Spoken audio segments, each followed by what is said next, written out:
instead of going, oh, I can't post about this, or oh, people don't like me, or oh, like I'm not in it anymore because clearly like I'm not getting the engagement that makes me feel good. I instead want you to shift your focus first to your purpose. Being limitless is knowing your success and your growth are built on a radical belief in yourself. Limitless is honoring your purpose, your health, and impact above all else. Limitless is never playing small because the more alive you feel in your life, the more growth and success you attract. Hi, my name is Jamie Ratterman, and I am a holistic business coach, meaning I am just as invested in growing your health as I am in growing your wealth. With 11 plus years in brand and social media marketing, I help rebellious entrepreneurs master marketing, embody leadership, and say fuck it to the hustle. This show is here to encourage you to become more radically aware of your self-imposed limits, to break free of your shoulds, and to expand your brand into a movement led by you. Hello, lovelies. Welcome to episode 45 of the Limitless Podcast. I am in the vibe of the new year. I will say that 2022 to 2023, that transition feels a little bit off. I had to take a moment for myself to get like my energy back because I have so many big things I want to do this year. But I think it's really important to share that for the fact that just because it is supposed to be resolution time of year, if you took a moment to that first week back to be able to kind of get into your rhythm, get into what you need, there's nothing wrong with it. Actually, in the middle of the winter, it's really hard to start some new goals. The momentum is usually about reflection and relaxation. I also was talking, an entrepreneur friend of mine, Sophia, was somebody talking about that there's 2 levels of retrograde right now. So if you're really kind of thinking about the energy of what the season is, and it doesn't match this resolution, go, go, go feeling, listen to what your body's telling you, because I had to do that for myself because I was going like, okay, right, January 1st, let's get moving. And now, this episode I'm recording during that week, and I've decided like, okay, how can I take the best care of myself? But I think what's really important about thinking about this for the year is that many of you are probably have some really big social media goals. Many of you probably have this idea that this is going to be your best year yet. And I'm going to tell you, it can be. It absolutely can be. But I know that there's one hurdle that has been coming up whenever you are wanting to get a bigger community, build growth, in general, engage with the people who follow you more. And that is your engagement. So you've heard me talk in many different ways on this podcast about how social media engagement has changed and how, the social media landscape has changed, and how that it's really fun to hop on it right now. How if you decide to embrace video, really get into your brand vibe and decide exactly how you can kind of build this creator CEO energy, you're going to find that you're going to do well on how all of the social platforms are working right now. But there is a casualty to how SEO has affected the algorithm. There is a casualty to how in general video creation is a little bit different. So that casualty is your engagement. So just giving myself as an example here at the very top is that I, on average, about a year ago, would get 70 to 100 likes or comments, saves on a post. 70 to 100. That was my average. So that was the engagement rate that I would try to always hit on a regular basis. I now am in the average area of about 20 to 30. So considering how that can affect somebody, how that can that can really shift and make you go like, am I doing something wrong, is something I want to address today. So for many of you, if you've seen this engagement drop by half in the last year or more, even more so like the views on reels alone, because I know many of you are the Instagram fans first. So the views alone have gone from 5K to 200 views, and how that all can really shift and change. Today's episode, I'm going to be talking about when your engagement drops, what you can do, but also it's really important to think about how resilience is what you want to be focusing on during this time. So I want to dive directly in. So when it comes to engagement dropping and why it's dropped, especially in the last year and a half or so, is that the algorithms are not the same. Algorithms have changed, and so has how the engagement would work. So in the past, if I'm on Instagram, I would post and I would hang out for about 30 minutes after that post and see how the engagement went, so that I could reply to comments. I could and I could really dive into anyone who was available at the time that I posted that post. Now, that's not as important anymore. So Instagram has deprioritized that on their algorithm. So what that means for you is that you don't have to post and hang out and be constantly available, hoping that that's going to get your post to do better. Instead, it's important to have kind of an engagement practice where you hop in, see how your posts have been doing, and then be able to reply, at a similar time each day, just to allow that to be working within your schedule. But what really is happening here, and why this has changed, is that SEO is a big part of the algorithm. SEO is a big part of TikTok's algorithm, YouTube Shorts algorithm. Even if any of you are hopping onto LinkedIn, that also is how it works there too. So knowing that you are not only going to be getting engagement as you post, because it still does, like, see how people engage with it whenever they source it out to your current following, but the more it plays to what people are searching and looking for, is going to help you better. So this is where you make a shift, knowing that you can post and ghost. So the algorithm itself is going to allow you to post something and check in later, but also to not expect that immediate validation that comes from, oh, okay, as soon as I post, I'm going to expect 20, 30 likes on this, or I'm going to want to delete the post. You want to be able to relax a little bit, knowing that this has a longer shelf life. So knowing that your ability to create quality content can now last up to a month on the gram, according to recent data. So if you have quality content that people are engaging with, that post will likely continue to stay in the Reels feed or in the Explore page for up to a month. But within that too, on YouTube, a month is just to start. So if you decided to do YouTube Shorts, that video might just last at least a month to over a year. So your content continues to get engagement for a much longer time.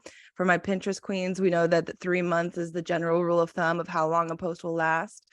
And then for TikTok, it's still undetermined. I'm still getting engagement on posts that I shared from a year ago, because it is quality content that people are currently searching for.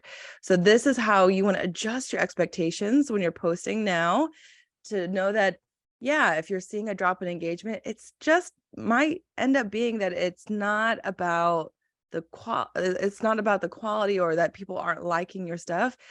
They're just going to have a longer shelf life, or it's going to go to the people. It's going to go to people's feeds for weeks, months to come, instead of feeling like you are expecting this immediate jolt of engagement right within the first 30 minutes. So really releasing that feeling is going to take a minute. It's a habit that we expect an immediate reaction to our posts. So algorithms will allow you to just be able to do that. But what I always want to caveat this with, and I always love to share this with anyone who is thinking about using different platforms, is that Instagram is the only place where we've felt like we had to always be available all of the time when it came to posting. So you get to post and ghost. You get to post and then check in whenever feels good now. So if you can make that into a habit, instead of staring at waiting for those likes to come in, you're going to find that validation is going to be able to be relaxed a little bit. The second thing is as I'm saying that, as I get into how each of these how these algorithms have now changed, and why you're seeing the reach and the engagement change on your posts, you also want to check into your mindset. So it's really important to know that we do get a dopamine hit when we get likes. We do get a dopamine hit where we feel really good about ourselves whenever we are seeing some new comments come in, new likes come in. It's it's just how our body works. So like when in general people are appreciating us, and now we have that immediate interaction of how they are appreciating us, our minds will be like, oh, I love this, I want more of this. So know that, yes, acknowledging that we have something built within us that wants to get more likes, that wants to feel that. But there's also another thing that we can activate that will allow us to not put so much weight or solely depend on that dopamine hit that comes from whenever we are posting. So checking in with your mindset, how can we not allow our focus to only be the validation of our social media numbers? So this goes for somebody who's just getting started and is like, oh, where are the likes going to come from? This also goes for a couple of my clients who have large followings but want to put out a new type of content. So at first they don't get the numbers that they're looking for. So instead of going, oh, I can't post about this, or oh, people don't like me, or oh, like I'm not in it anymore because clearly like I'm not getting the engagement that makes me feel good. I instead want you to shift your focus first to your purpose. So instead of allowing the social numbers and the engagement to be the only thing that you're focusing on, how can you decide, okay, I'm posting today because I can change one person's perspective on this top problem by posting about this. I can educate, inspire, entertain somebody. So knowing that if you can focus on how, like for me, I want you all to love your businesses. I want you all to love how you build your wealth. And I want you to realize that you are what makes your business tick, your leadership, your business's biggest asset. That is the focus of a lot of my content, of how I can encourage you to see all of these as opportunities. So I know if I post today, or if I post next week and only one person sees it or 10 people see it, that it's likely that I am inspiring at least that person in my audience. So when you have this drop of engagement, to get rid of that sting that's coming with how all of these platforms have shifted, how can you focus consistently on how you are benefiting your audience? You are benefiting anyone who comes across your posts. So you can make that goal to not only be like, I know that if I show up, I can help one person today, but instead make the goal that you love your content so much that it gets to be this outlet of your purpose. And then and of course you get to listen to your ideal client.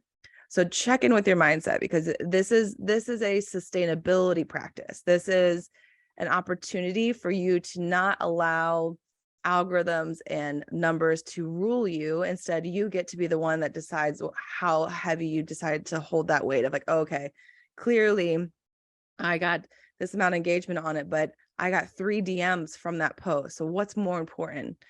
That the people who have been waiting to hear from me are in my DMs, but the likes are a little bit lower. Know that the more that we can put out content without focusing on the numbers, you're going to still be able to grow your business. So keeping that in mind, it's a hard one. I don't want to act like that's really simple, but it's being able to use purpose, which also helps your brain power, which also helps you feel like you are grounded in your practice, so that you can combat any of that dopamine hit you might get with your social numbers.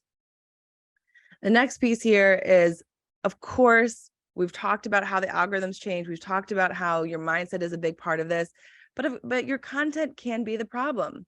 Your content might not be addressing the things that allow people to want to engage with you. So it's time for a content refresh. So in past episodes, I've talked about knowing your ideal client, knowing your content pillars. I invite you to go and check those out if you need to do a deep dive in on that type of content or that type of information. But I wanted to share today the signs of what a quality piece of content is. So first and foremost, you want to make sure your content is benefiting your ideal client.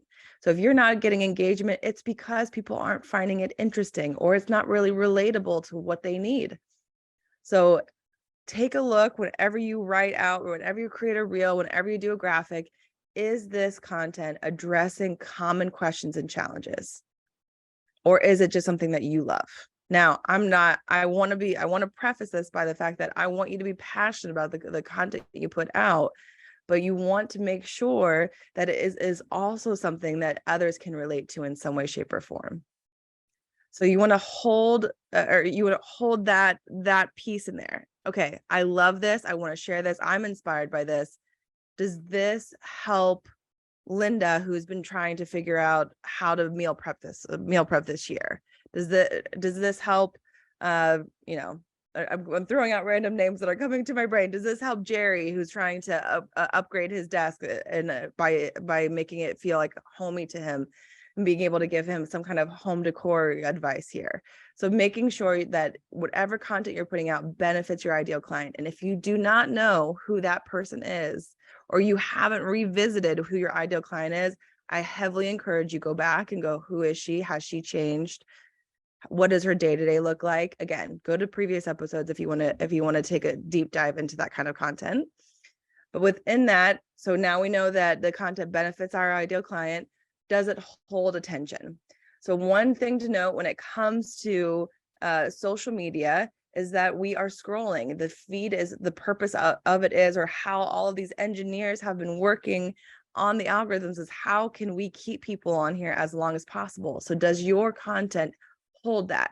So hooking somebody in. So hooks are all over the place. Your hook is your first 3 seconds of your reel or your video. Your hook is the headline or title of your carousel.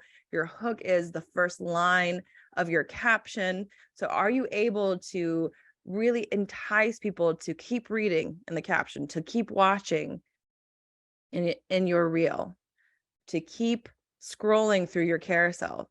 So making sure that whatever kind of content you're presenting, how can you use those elements to get someone to continue to dive deeper into what you're doing? So your hooks are always, always, always going to be important. Your energy. So energy, when I'm talking about it, when holding attention, it's about how dynamic you are when you're speaking to camera. Are you able to really focus and be able to keep people's attention by sharing how excited you are, or be able to deliver facts that make sense, or you have a flow to it in some way? Your energy can be your branding or your color palette, or what that can look like. So being able to create some type of calming energy with your brand color. So just to give, maybe it's really good here for me to give the example. Many of you already know that I have blues and greens in my own branding. Green for me represents a lot of healing, and I talk a lot about health and wealth when it comes to that. Green to me also represents generating wealth in your accounts. Blue is a calming aspect for me, and the deeper the blue, the more powerful and proud I feel about it. So when I choose those branding colors, psychologically, I know that that's what it does for me, and it also does for people who engage with me. So the idea here is does your brand bring energy? When I talk about being a brand vibe, what kind of energy are you sharing online? Your editing is an exceptional part on your videos. So in general, you're going to want to get rid of ums and spaces. You're going to want to think about transitions and trends. So when it comes to, I want to use editing here simply around reels. When it comes to talking to camera and creating that type of video, you're going to want to chop it up a little bit so that you are not just talking and talking, like kind of like you would be if you were in a class and a professor was just droning on and on about a topic. If you could just cut into the most important pieces and get rid of any space that was not necessary, you're going to find that people watch the entire video, which is going to help your reach, which is going to help your engagement in the long run. And then finally, of course, the topic. So when it is a topic that people are looking and seeking and wanting to find, they're going to hold the attention. So anytime I talk about getting confident on camera, while it's something that I feel like I've gotten pretty good at myself, I know that topic is a continuous hard challenge or problem for people, that especially my ideal client. But the idea is that I can keep hitting on that topic, and I know it's going to hold attention. So paying attention to how people have responded to your content in the past and continuing to build on those key problem areas can be really helpful too. So we've got benefits the ideal client, holds attention. Another thing you can do to refresh your content is making sure it is easily digestible. The number one, I swear, the number one problem that entrepreneurs have is that they overcomplicate content on social media. It means that you are getting way too complex. You're trying to make a really big original ideas come through the content instead of trying to get people to easily relate to it. So in the episode with Nicolette, when we're talking about the video trends for the year, that's also what we talked about. How can you simplify this process? So instead of going big, like even if I'm talking about this particular point of this podcast, I might share one of these tips instead of all 5 of them in one post. So how can you make sure that if you're going to share how to meal prep in 30 minutes or less, that you just give one important tip within that piece of content instead of trying to share all 5 of them in a 30-second reel. Even within that, if I want to talk to you all about how to identify your ideal client, do I ask you the 50 questions that I do with my own clients and how we help to build their audience, or am I going to share a piece of it that helps you get inspired to start now? So if your content in any way, shape, or form will overwhelm your audience, it's time to take a step back. It is not digestible. So the keys to understanding how something is digestible or not is that it's easy to relate to from the get-go, and it can be understood within seconds. So if they have to read 10 lines down in your caption or watch the entire video to understand what's going on, it is not easily digestible. So making sure that's a really key piece here. The last part of your content refresh is that the ultimate goal is for you to create an emotion or an action from that. That is how marketing works. If you want to be remembered, if you want to be memorable, it's how can you create an emotion so that they hold your brand to memory. So this is where you want to think about, does this post inspire? Does this post educate? Does this post entertain in some way? Another way that I like to look at it is, can someone watch this and adjust the way they do things after they do it? Are they ready to take action on this particular topic after they view this from me? So an example I could use here is that one post that always does really well for me is talking about your relationship with your inner critic.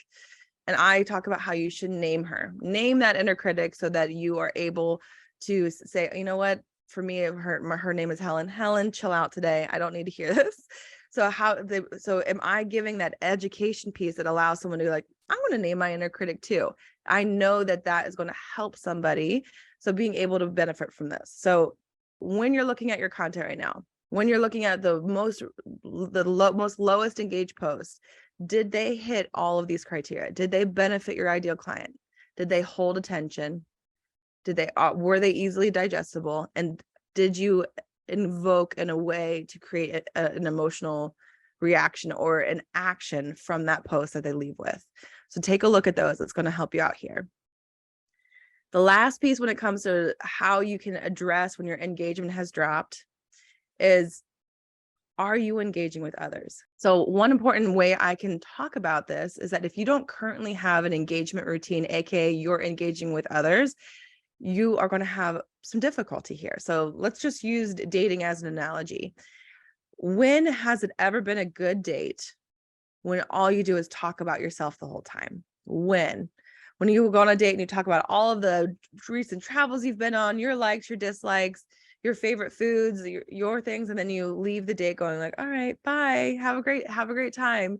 No one's going to want to go on a broadcaster date. We want to have an interaction. We want to feel community. And that is exactly what social media is about, relationships.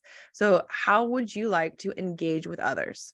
How can you make sure that the comments you leave on others, the DMs you send to others, encourage them to want to engage with what you are talking about on a regular basis on your profile? So I love to use the example of Gwyneth Paltrow. So we all know her. She's famous. She's fantastic. Her social media did not really blow up until she was leaving funny, sarcastic comments on other people's profiles. This is also comments by celebrities. Is an entire social media account for the fact that people really do love to see how people engage with each other. So your comments or the way in which you engage with others is only going to benefit how your feed works, how in general you're going to find that people are going to have some reciprocity. So reciprocity, the basic concept is what I give to you, you give back to me. It's just a human condition. So if you do not currently take some time to engage with people in your feed, in your industry, or your new follow, somebody who's new in your sphere, this is where you must start. This is where you engage with how the internet works. So whenever you are looking for more engagement, this is where you assess yourself, like, when's the last time I engaged with others? So if you provide engagement to someone else, they're going to be more likely to provide it back to you. You're also going to find that the more quality comments you leave on other people's posts, their followers are going to come back to you. I left a comment on a creator recently, and I still get likes on that comment, and people come over to my feed all the time. I think it's fun, especially TikTok is a really great example of this too, is that I will pop in and I'm still getting notifications on the fact that I've reached 1,000 likes on a comment on somebody else's post.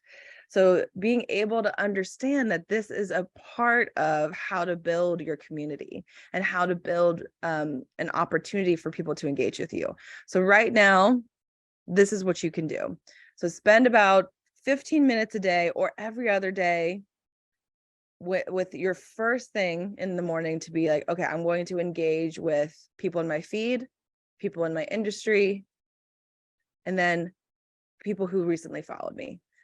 That might be 3 posts. That might be 5 posts. But if you take the time at the beginning of the day, end of the day, you get to just choose what works best for you. I like to call it my morning TDE, totally daily engagement. Other marketers are going to use that term as well, that I will engage with others in a genuine way.